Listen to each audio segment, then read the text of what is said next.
할렐루야. 우리 오장로님 기도처럼 2021년을 시작하고 이제 금방 1월이 다 갔습니다. 오늘이 벌써 2월 첫 번째 주일이고, 특별히 이번 주는 우리 민족의 가장 큰 명절인 설날이 끼어 있기도 합니다. 그러다 보면 2월은 1월 달보다 더 빠르게 정신없이 지나가게 될 것입니다. 이렇게 빠른 일상 속에서도 하나님의 손길이 여러분과 함께 하심을 기억하고, 특별히 코로나19의 상황이 잘 정리되고 이제 종식될 수 있도록 늘 기도하시고, 또한 방역에도 유의할 수 있기를 바랍니다. 오늘은 하나님이 주시는 소망이라는 제목으로 함께 은혜를 나누고자 합니다. 미국의 종군 기자였던 마가렛 히긴스라는 여인이 있습니다. 이 여인은 1920년에 태어나서 1966년에 돌아가실 때까지 종군 기자로서 많은 전쟁에 함께했습니다. 세계 제2차 대전에도 참여하고, 또 한국 전쟁에도 함께하고, 그리고 베트남 전쟁에도 참여했다가 그 전쟁에서 그만 사망하게 되지요. 특히 한국 전쟁에 참전해서 전쟁의 참혹함을 전 세계에 알렸습니다. 한국 전쟁 당시 이 히긴스 기자는 당시 한국 군인 중에 해병대들이 물불 안 가리고 용감하게 싸우는 모습을 보면서 좀 귀신 잡는 해병이다라는 말을 붙였습니다. 그리고 이것이 말 그대로 귀신 잡는 해병대가 탄생하는 배경이 되었다고 합니다.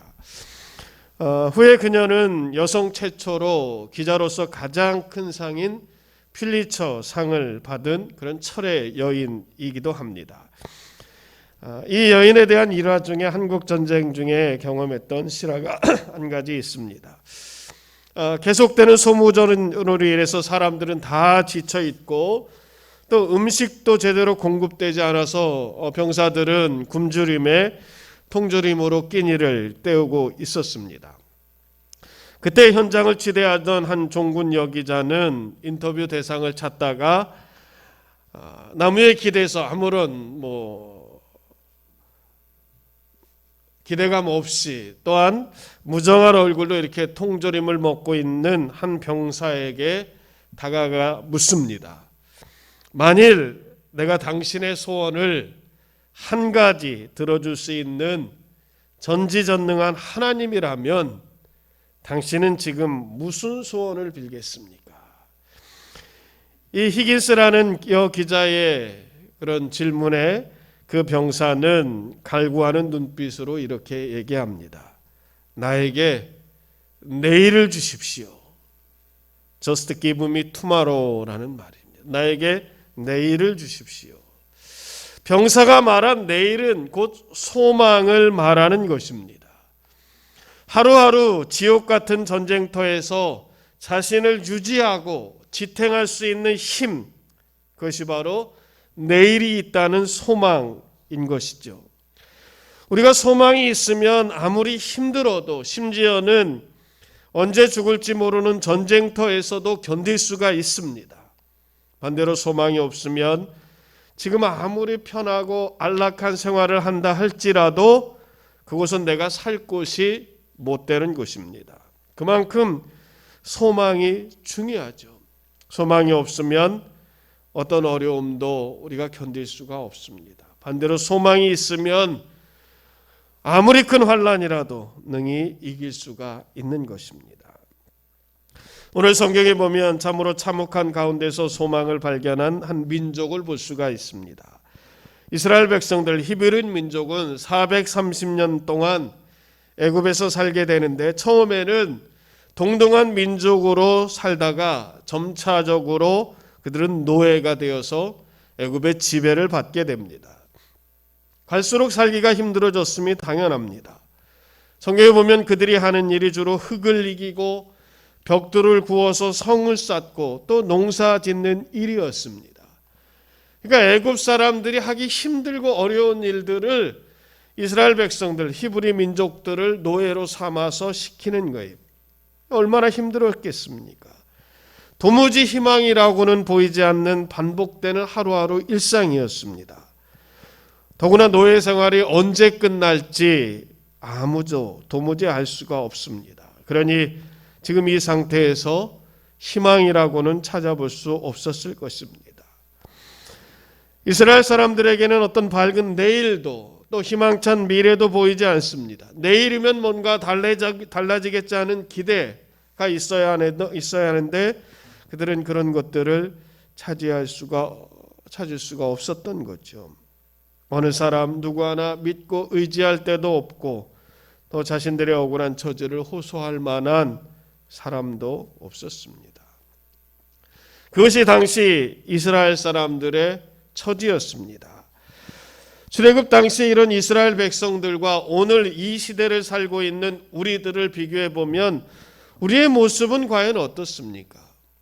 비록 정도의 차이는 있겠지만 우리에게도 소망, 희망을 발견하기가 참으로 어두운 시대에 살고 있는 것 아닐까 하는 생각을 하게 됩니다. 코로나로 인한 장기간 계속되는 경기 침체가 있습니다. 또 사회적인 혼란과 가치관이 붕괴된 느낌도 듭니다. 또 언제 이런 힘든 생활이 끝날지 모르는 내일에 대한 불안감도 있고 또 분명히 달라지리라는 생각이 들지만 그게 언제일까 하는 의구심도 한편으로 가지게 됩니다.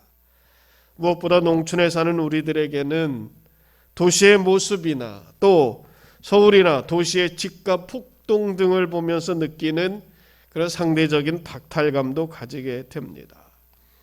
지금 이 시대를 살고 있는 이 나라, 우리가 가지고 있는 생각들이에요. 특별히 이런 시대를 보내고 있는 젊은이들을 보면 더욱 안타까운 생각들이 듭니다. 여러분, 젊은 사람들에게 유행했던 말 중에 3포라는 말이 있습니다. 세 가지를 포기한다는 거예요. 뭐냐면 취업, 결혼, 출산을 포기한다는 거예요. 그게 한국의 젊은 세대들의 모습입니다. 지금 20, 30대는 높은 실업률 때문에 직장을 구하는데 어려움이 많습니다. 그러니까 취업을 포기하는 거예요. 취직을 해도 모아놓은 돈이 없어서 결혼을 하기가 힘듭니다. 결혼을 해도 많은 육아 비용과 사교육비 부담 때문에 출산이 머뭇거리게 됩니다. 취업, 결혼, 출산이 힘들어지는 거예요. 거기다가 이제는 몇 가지 더 추가되었습니다. 우리나라가 장기간 동안 저성장에서 벗어나지 못하면서 젊은이들은 주택 마련과 인간관계를 포기의 목록에 추가했습니다. 그래서 3%에서 5% 확장됐습니다. 5가지를 포기했다는 거예요. 결국 그렇게 되니까 꿈과 희망마저 포기해서 청년들은 7% 세대가 되고 말았습니다. 참으로 힘들고 어려운 시대를 보내고 있음을 알게 됩니다. 언젠가 동네 어르신과 말씀을 나누다가 그분이 이렇게 말씀하시는 것을 들었습니다. 요즘 젊은이들은 시대를 잘못 태어난 것 같아. 정말 어려운 시대야 라는 거죠. 그분은 6.25 전쟁을 겪으시고 60년대 가난했던 시절을 겪으신 분입니다. 그런데 그분이 보시기에 지금은 너무나 힘들고 어렵다고 느끼시는 것입니다. 그래도 예전에는 사람들에게 인정이 있었습니다. 어려운 사람이 있으면 도우려고 하고 먹을 것이 있으면 서로 나누려고 했습니다. 힘들지만 어렵지만 견디면 나아졌습니다. 경기도 좋았습니다. 살맛이 나고 재미있었습니다. 그러나 지금은 그렇게 남을 생각하고 걱정할 여유가 별로 없습니다. 남을 돕기보다는 나를 먼저 생각하는 그런 때입니다. 견디면 경기가 나아지고 살맛이 나야 되는데 상황은 점점 더 어려워지는 것만 같습니다. 그러니까 더 힘들고 어려운 시대라는 거죠. 마치 여러분 애굽에서 노예 생활을 하고 있는 이스라엘 사람들이나 지금 이 시대를 사는 우리들이나 눈에 보이고 손에 잡히는 소망을 발견하기가 쉽지 않다는 점에서는 같다라고 할 수가 있습니다. 그것으로 끝나면 너무나 힘들고 너무나 어렵습니다. 그러나 여러분 이제부터 중요합니다. 여러분들도 다 아시다시피 이스라엘 백성들은 하루하루 절망의 상황 같은 현장 속에서 소망을 발견하고 마침내 하나님의 약속의 땅에 들어가게 됩니다. 그들은 자신들을 짓누르던 애굽에서 벗어났고 하나님이 예비해 놓으신 젖과 꿀이 흐르는 땅으로 갈 수가 있었습니다. 아무것도 잡을 수 없는 절망인 줄 알았는데 그 속에서 하나님께서는 역사하고 계셨고 그 속에서 하나님께서 섭리하시며 결국 그들을 젖과 꿀이 흐르는 소망의 땅으로 인도해 내신 것을 믿습니다. 할렐루야. 여러분, 그러면 이스라엘 백성들이 그렇게 소망이 없는 땅에서도 하나님을 믿고 마침내 소망의 땅으로 가게 된 비결이 무엇입니까? 오늘 우리도 그것을 깨닫고 우리 마음 가운데 새로운 하나님이 주시는 소망으로 가득 찰 수 있기를 바랍니다. 오늘 본문에 보면 이스라엘 백성들이 참으로 힘들고 어려운 처지에 있을 때 하나님께 호소하는 것을 볼 수가 있습니다. 그들은 의지할 사람이 없을 때 사람을 찾으려 하지 않고 하늘에 자신의 처지를 호소합니다. 그들의 기도입니다. 하나님, 너무 힘듭니다. 하루하루 사는 게 힘들고 어려워서 어떻게 살아가야 할지 모르겠습니다. 하나님, 너무 억울하고 분합니다. 우리가 노예 생활하려고 여기에 온 것이 아닌데 이게 어찌된 일입니까? 하나님, 제발 우리를 구원해 주세요. 이것은 이스라엘 백성의 기도며 절규였습니다. 오늘 여러분, 우리가 힘들고 어려운 처지에 있다 할지라도 하나님을 붙들 수 있기를 바랍니다. 하나님, 너무 힘듭니다. 하나님, 괴롭습니다. 하나님, 이 시기가 언제쯤 끝나겠습니까? 주님께서 나의 소망입니다. 기도할 수 있는 저와 여러분들이 될 수 있기를 바랍니다. 기도는 곧 우리에게 문제의 해결의 첫 시작이 되는 것입니다. 우리가 기도할 때 하나님께서는 분명히 그 기도를 들으시고 분명히 기억하시는 분이세요. 오늘 본문 7절을 한번 보시기 바랍니다. 오늘 본문 7절에 보면 이렇게 기록하고 있습니다. 다 같이 한번 읽어보겠습니다.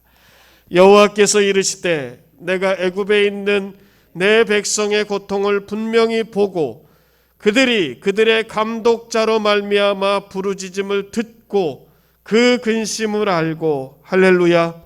여러분, 하나님은 하나님의 백성의 고통을 정령히 보시고 계신다라는 것입니다. 분명히 보고 계신다 말씀하고 있습니다. 하나님은 여러분, 우리가 기도할 때 주무시지 않습니다. 우리의 호소를 들으시는 분이십니다. 우리의 간구를 외면하시지 않고 들으시는 거예요. 당장은 소망이 없는 것 같았습니다. 그런데 아니에요. 하나님이 지금 우리의 고통을 보시고 계셨습니다. 부르짖음을 듣고 그 근심을 아신다라고 말씀하고 있습니다. 여러분, 오늘 우리의 형편과 처지를 하나님이 아신다는 믿음을 가지시기를 바랍니다. 이어서 9절 후반부의 9절에 보면 이렇게 기록합니다. 이제 가라. 이스라엘 자손의 부르짖음이 내게 달하고 애굽 사람이 그들을 괴롭히는 학대도 내가 보았으니. 애굽 사람이 이스라엘 백성들을 괴롭히는 학대도 내가 보았느라 하고 있는 거예요. 하나님은요, 지금 여러분들을 보시고 계십니다. 그 믿음의 고백이 있기를 바랍니다. 사람들은 어려운 일들이 계속 닥치거나 또 힘든 일이 계속해서 나를 짓누르면 때로는 신앙도 막 흔들립니다. 하나님에 대한 믿음도 때로는 막 의심으로 바뀌게 됩니다.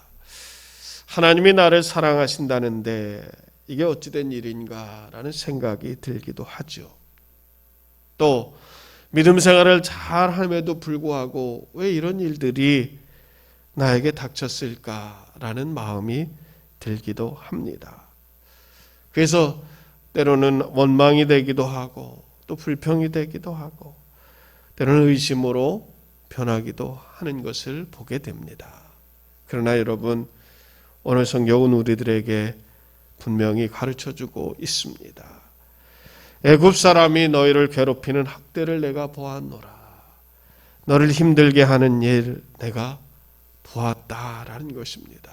그리고 때가 이르면 하나님께서는 가장 선하신 것으로 또 가장 귀한 것으로 우리들에게 채워 주시리라 믿습니다. 오늘 성경에는 읽지 않았지만 16절에도 같은 말씀이 있습니다. 오늘 16절 후반부에 보면 하나님이 내게 나타나 이르시되 내가 너희를 돌보아 너희가 애굽 땅에서 당한 일을 확실히 보았노라 말씀하고 있습니다. 반복되는 말씀이죠. 내가 너희가 당한 일들을 분명히 보았다 라는 것이에요. 오늘 나를 이런 눈동자처럼 살피시는 그 하나님의 은혜가 우리의 삶 속에 함께 하시기를 바랍니다. 그리고 마침내 하나님의 은혜가 임하는 것을 알 수가 있습니다. 여러분도 아시듯이 이스라엘 백성들은 애굽에서 430년을 보내게 됩니다. 그러면 여러분 초창기에 있었던 사람, 예를 들어 100년대에 태어났던 사람, 200년에 태어났던 사람들은 430년 후에 그들이 해방되어 하나님의 은혜가 임하는 것을 보지 못하고 죽을 수도 있는 것 아니겠습니까? 물론 여러분 한 400년 정도에 태어났던 사람들은 젊은 한 30세의 나이에 하나님께서 역사하시는 것을 보게 되죠. 이 말씀은 무슨 얘기냐면 하나님의 역사는 우리가 시간으로 보면 우리 시간에 맞지 않는다는 거예요. 하나님께서 계획하고 준비하는 가장 귀한 때 분명한 은혜를 주신다라는 것입니다. 오늘 21절에 보면 내가 애굽 사람으로 이 백성에게 은혜를 입히게 할지라 너희가 나갈 때 빈손으로 가지 아니하리니. 이것이 하나님의 약속입니다. 너희를 이제 내가 430년 만에 애굽에서 이끌어내고 구원해내는데 그때 빈손으로 나오지 않도록 하겠다는 거예요. 그들은 여러분 노예이고 종살이하고 있습니다. 노예와 종이 뭘 가지겠습니까? 자기 소유가 무엇이 있겠습니까? 다 주인의 소유인데. 이 말씀은 하나님의 약속 그대로 이루어집니다. 이스라엘 백성들이 애굽에서 떠날 때 장면을 보면 빈손으로 가지 않아요. 자기 집에 있는 살림살이만 갖고 떠나지 않습니다. 성경에 보면 은금, 폐물을 들고 떠납니다. 그것이 어디서 났냐면 애굽 사람들에게서 취한 거예요. 여러분 애굽 사람들이 왜 이스라엘 백성들에게 은금, 폐물들을 주었겠습니까? 주면은 다시 받지 못하는 것이 당연한 것인데요. 성경에 보면 이렇게 기록하고 있습니다. 출애굽기 11장 2절 3절인데 백성에게 말하여 사람들에게 각기 이웃들에게 은금 폐물을 구하게 하라 하시더니 여호와께서 그 백성으로 애굽 사람의 은혜를 받게 하셨고 또 그 사람 모세는 애굽 땅에 있는 바로와 신하들에게 백성의 눈에 아주 위대하게 보였더라 기록하고 있습니다. 이제 이스라엘 백성들이 애굽에서 떠나게 됩니다. 그냥 떠나는 것이 아니라 떠날 때 이웃들에게 가서 은금 폐물을 구하라라는 거예요. 그러면 그들이 은혜를 주고 또 폐물을 줄 것이다라는 그 이유가 뭐냐면 바로와 신하와 백성들의 눈에 모세가 아주 위대하게 보였다는 것입니다. 모세가 위대하게 보였다는 것은 모세를 그들에게 보낸 여호와 하나님이 위대하게 보였다는 것입니다. 그러니까 하나님이 너무나 위대하시고 또 모세도 위대하게 보여서 마침 그들의 요구를 거절하면 더 큰 어려움을 곤욕을 치르게 될 것이라는 그런 두려움도 있었을 거예요. 그래서 거절하지 못하는 거예요. 그리고 또 한 가지는 여러분 이스라엘 백성들이 애굽에서 노예 생활했습니다. 그런데 여러분 지금은 노예가 아니라 애굽을 무찌른 승전국처럼 당당하게 전리품을 요구하고 있는 뭐예요? 하나님의 섭리죠. 소망이 없을 것만 같았던 사람들에게 임했던 하나님의 놀라운 은혜예요. 여러분 이를 통해서 우리가 기억해야 할 것이 있습니다. 하나님은요 자기 백성이 당한 아픔과 고통을 반드시 보상해 주시는 분이시라는 것입니다. 그 아픔과 고통을 내 때에서 보상을 받을 수도 있지만 분명하게 하나님의 약속에 의해서 그 보상이 이루어집니다. 또 하나님은 세상의 악과 불의에 대해서 심판하시는 공의로우신 하나님이십니다. 그리고 하나님은 이스라엘 백성들이 가지고 나온 은금 패물은 광야에서 성막을 만들고 성굴을 만들 때 사용되었을 것입니다. 이는 곧 여호와 이레의 하나님을 알게 됩니다. 즉 하나님은 어떤 일이든지 미리 예비해 놓으시는 하나님이세요. 저는 오늘 이 본문의 말씀이 지금 하루하루를 힘들게 보내고 있는 우리들에게 하나님이 주시는 소망이라고 믿습니다. 또 하나님이 주시는 응답이라고 믿습니다. 어찌 보면 너무 힘들고 어려운 시대를 살아가고 있는 우리들, 젊은이들뿐만 아니라 소상공인들, 자영업자들, 모든 사람들도 마찬가지입니다. 이 힘든 시대를 하루하루 버티며 견디고 있는 우리들에게 하나님께서는 분명히 소망을 주시리라 믿습니다. 내가 너의 형편을 안다. 내가 너의 고통을 기억하고 있다. 내가 너의 어려움을 보고 있다 하시는 하나님의 음성이 오늘 여러분들의 마음 가운데 들려질 수 있기를 바랍니다. 때로는 억울한 일을 당했는데도 호소할 때도 없습니다. 사람들은 줄이나 백이 있어야 한다고 하는데 그럴 때도 없습니다. 달랑 내 몸뚱이 하나와 우리 가족 전부예요. 그러나 여러분, 우리에게는 하나님이 있음을 기억하세요. 하나님이 여러분들을 기억하고 계시고 또 보고 계심을 믿으시기를 바랍니다. 우리가 잘 부르는 찬송가 중에 찬송가 345장이 있습니다. 이 찬송은 이화여대 총장을 지낸 고 김한란 박사가 22세에 지은 찬송입니다. 22세면 이것이 1921년입니다. 그러니까 1921년에 당시 22살 되었던 김한란이라는 젊은 아가씨가 이 찬송시를 지었습니다. 그리고 1921년이면 바로 2년 전 1919년에 3.1 만세운동이 일어나게 되지요. 3.1 만세운동은 많은 기독교인들이 체포되는 그런 계기가 됩니다. 목사, 장로들 뿐만 아니라 교회 지도자들이 대부분 감옥에 들어가게 됩니다. 왜냐하면 3.1 만세운동을 주도했던 세력이 주로 이렇게 교계라고 할 수가 있기 때문입니다. 수많은 사람들이 기독교인들이 체포되었습니다. 교회 지도자들은 거의 다 체포되었습니다. 민족의 장래는 암담했어요. 당시 많은 사람들은 교회가 이 시대를 밝히고 이 민족의 장래를 이끌어날 곳이라는 그런 기대감이 있었습니다. 그런데 하루아침에 무너진 것만 같아요. 그런데 도무지 빛이라고는 보이지 않는 지륵 같은 어둠 속에서 22살의 젊은 어린 아가씨였던 그리고 김한란이라는 그리스도인들은 우리 민족의 앞날을 캄캄한 밤 사나운 물결에 비유해서 말하고 있습니다. 마치 캄캄한 밤 사나운 물결에 시달리면서 망망한 바다에 떠있는 작은 배와 같은 것이 바로 우리 민족이라고 생각을 했습니다. 그러나 여러분, 우리가 이 찬송을 부르다 보면 절망으로, 신세한탄으로 절대로 끝나지 않습니다. 절망 속에서 절규하는 것이 아닙니다. 지금 캄캄하고 또 사나운 물결 같은 곳에 시달리는 작은 배가 우리지만 그 속에서도 분명한 소망의 줄기와 그리고 어둠 속에 한 줄기 강한 빛을 보게 되는 거예요. 절망 중에 그 사공 떨면서도 한 줄기 밝은 빛을 보고 배 안에도 하나님 계심 믿고 기도 올린다. 모진 바람 또 험한 큰 물결이 제 아무리 성내어 덮쳐도 권능의 손 그 노를 저으시니 맑은 바다라 하였습니다. 여러분, 하나님이 함께 하시는 사람들에게는 참된 소망이 있음을 기억하세요.